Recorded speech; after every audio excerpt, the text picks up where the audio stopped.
뉴욕행 직항 왕복 항공권 139만원, 하이브리드 항공사를 표방한 한 국내 항공사의 티켓 가격입니다. 물론 비수기라서 저렴한 거지만은 동일한 조건의 국적기는 220만원이 넘는 걸 보면 엄청 싼 거죠. 성수기 기준으로 봐도 저렴합니다. 기존의 풀서비스 캐리어라고 부르는 레거시 항공사 이코노미 요금의 80% 선이거든요. 좌석도 레거시 항공사보다 넓고 서비스도 풍부한데 요금은 저비용 항공사 같다는 점을 강력하게 어필하고 있습니다. 이게 가능한 이유는 비용과 관리의 비밀에 있죠. 이제 우리나라에도 레거시 항공과 저비용 항공 외에 제3의 물결이 있는 것 같습니다. 오늘의 수요 시장, 저비용 항공과 하이브리드 항공입니다.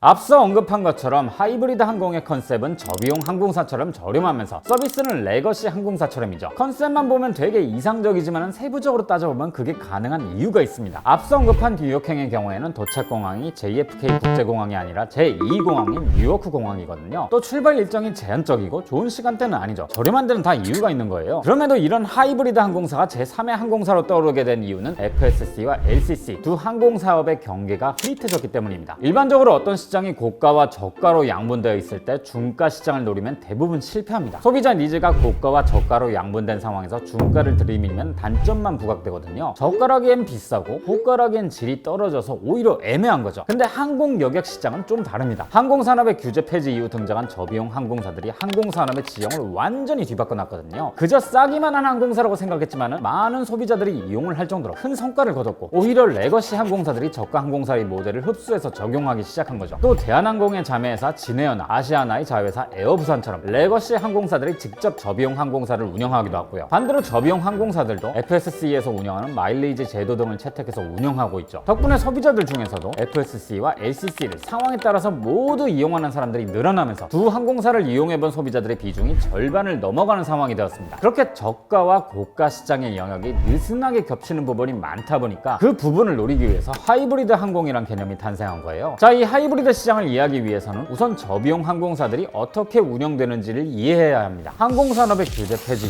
이후로 많은 항공사들이 자유롭게 경쟁하게 되었습니다. 노선을 독점할 수 없다 보니 수익은 줄어들 것이고 비용 관리는 곧 항공사들의 경쟁력을 좌우하게 되었죠. 레거시 항공사들은 이를 허브 앤 스포크 시스템으로 해결했습니다. 허브 공항을 중심으로 각 지역을 연결해서 효율을 높인 거죠. 그런데 저비용 항공사들은 허브 앤 스포크를 구축할 자본도 없었고 항공기와 노선 수도 부족했어요. 그래서 이들은 전통적인 방식의 포인트 투 포인트, 즉 양 지점을 직접 연결하는 방식으로 운영을 합니다. 허브를 거쳐서 이동하기에는 번거로운 두 지점을 다이렉트로 연결하는 거죠. 물론 이러려면 양 도시의 이동 수요가 충분히 많아야겠지만요. 근데 소비자 입장에서 직접 연결만으로 메리트가 부족하기 때문에 저렴한 요금을 제시하기로 합니다. 그리고 요금을 내리려면 극단적인 비용 절감을 해야 하는 거죠. 흔히들 저비용 항공하면 기내 서비스를 기대하진 않습니다. 기내식도 없고 무료 음료도 없으니까요. 그래서 저가 항공하면 이런 서비스가 부족한 이미지가 먼저 떠오르죠. 그런데 이런 기내 서비스 미제공을 통해서 얻는 비용 절감은 별로 크지 않습니다. 항공사들의 비용 구조를 분석해보면요, 승객 서비스 제공 비용은 평균